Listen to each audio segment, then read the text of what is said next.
Dr. Unger é psicólogo clínico, é schoolpsicoloog também, tem seu master em education e tem mais que 20 anos acaba tratando o tópico de ser humano africano para promover isso e para nós vir juntos. É echt papel de pan-africanismo, de Ubuntu, de para turhende de diaspora.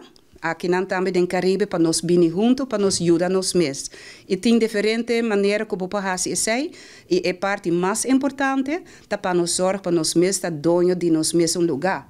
E nesse sentido, se está dono de mesmo casa, ou dono de mesmo negócio, dono de mesmo país.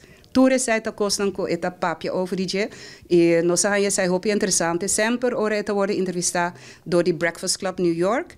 Este é o único invitado que logra 1 milhão de views em 24 horas.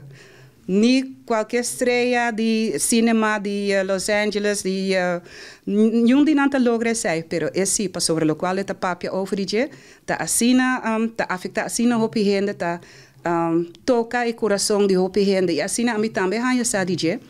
E, para casualidade, ora como acerquei via seu e-mail address, mas explica nossa Fundação Beulah, tá para Black Empowerment, Unity, Liberty, Advocacy and Human Rights.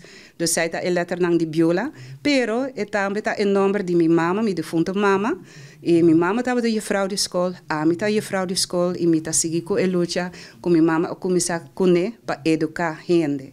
E essa aqui tá tremenda maneira para a comunidade de Corsau também há informação diretamente que está beneficiar nos mesmos gente.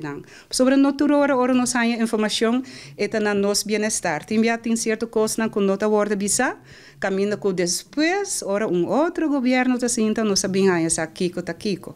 Pero essa aqui tá informação clave, essa aqui tá algo que me tá algo histórico.